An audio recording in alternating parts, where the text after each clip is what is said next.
You're in the rant hole, where I rant about whatever my $15 a month plus patrons want me to rant about. You can get one by becoming one. Today's rant is at the behest of Nicholas Bomarito, who wants me to rant about Magic the Gathering. Now, Magic the Gathering, I cannot tell you all that much about because I was heavily into the game for about a year when I was 5. And it was fairly new at the time. I think there were only a few sets out. And I had found out about it because my dad had one of his friends at some party had been playing with some people who knew how, and I thought it looked interesting and cool, and so I kind of convinced my mom to buy us probably some starter decks, and me and her started playing together, and we both liked the game, so we started getting packs, and I was just exclusively playing with my mom because I didn't know anybody else. Certainly not anybody my age who could read well enough to play Magic, because I was like 5. The game is fairly complicated, but me and my mom were both into games like that, so it made sense for us to play it. And then she got pregnant with my brother Shade, and my brother Victor was not old enough to understand the game at all, had no patience for it. So basically, when she got busy with Shade, I had nobody to play Magic with anymore, and I stopped. So we have like one like shoebox, not shoebox, but like one of those like single card boxes. We have like one of those worth of Magic cards from the first couple sets, which I'm told some of them might be worth a lot of money now, because Magic has held up fairly well as a like the premier card game, and I guess we've gotten to a point where early sets actually have some value, which is not so much true for like Pokemon cards, which I feel like part of the reason our parents like let us buy so many of those is that they thought they were going to appreciate in value, and like they have to some extent, but they're not really more valuable than they were at the time for a lot of them. Where like they could sell you a card for like $9 back then that you probably could buy for like 7 now. So it's like it's still appreciated in value from what you paid for it, but like they have not gone up significantly in price because there's just so many of them. Like everybody has them. Like they're not rare enough. Like even the rarest cards are not rare enough. And like too many people have full sets because everybody was trying to collect them.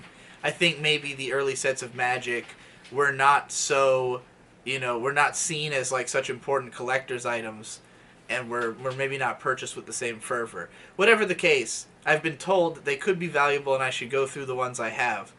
But,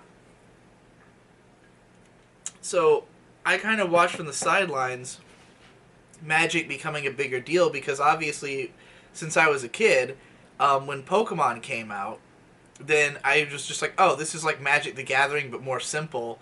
So it's easier for me to get other kids to play it with me, because you don't have to explain a whole ton of shit. So like, so yeah, I just got really into the Pokemon card game and basically never looked back on Magic. And then after Pokemon, I got into the Yu-Gi-Oh card game and still never looked back on Magic. And by the time I was older, I'd always kind of had this understanding that Magic is like for older teens and 20-somethings, like people who can afford to go out and buy specific cards. Because like when you get into a game that is so heavy on the deck building element, like a big part of being able to play is owning a lot of fucking cards. Like when a new set comes out, you've basically got to buy. I mean, like when you really think about it, if you take card games seriously, like if you're playing enough of them that it's worth your, like you're investing serious time into it, buying like a carton of cards probably doesn't seem that expensive, because it's like buying, it would be equivalent to buying a new console almost. The amount of gameplay you're going to get out of this thing if you're playing it every day, and you're constantly strategizing and deck building and shit. Then like throwing down on cards might not seem that crazy if you spend that much time on it, because you wouldn't be spending that money on other hobbies. But if you're trying to do all the like regular hobbies that you already do and then throw an expensive card game on top of that, it's like it really kind of stops you from getting into the nitty gritty of what makes the game interesting. And so, like, my brother and I, later on in life, we bought, like, starter decks for whatever the latest series was at the time, which I don't know if it was a good or bad set, how people have felt about Magic over time and all of its changes.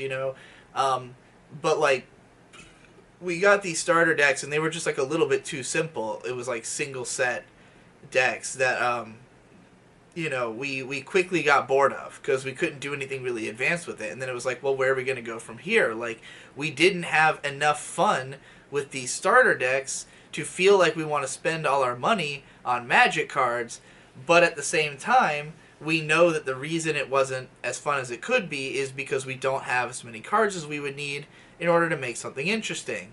So you find yourself in this dilemma, and as soon as I recognize this, I go, anything which necessitates me to spend this much money just to get a baseline sense of what, like, daily play would be like if I was really into it, it's too much of a cost investment for something that, for me, the biggest problem with card games is they get boring quickly. It's like if you don't have enough cards to restructure your deck all the time, and you don't have like a solid pool of different opponents who are also changing up their deck semi regularly, it's going to be a lot less fun. If you're only playing it with one person, like say your brother or your significant other, and both of you just like have a deck that you're building and you just keep fighting each other, you're basically having the same match over and over again. So like it really requires more of a social element in order to be as fun as it can be, those types of games. And like I don't want to go out and socialize and make friends just to play this game with.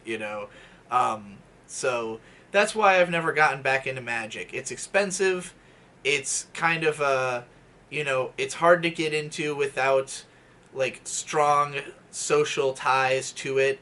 I think if I had had a group of friends who was really heavily into Magic, I might have been likely to get into it at any point throughout my life. But I was never so lucky slash unlucky. Probably unlucky, because I think I'd probably be much poorer if my friends who are into Magic are any indication to go by. So, yeah, that's it for that rant.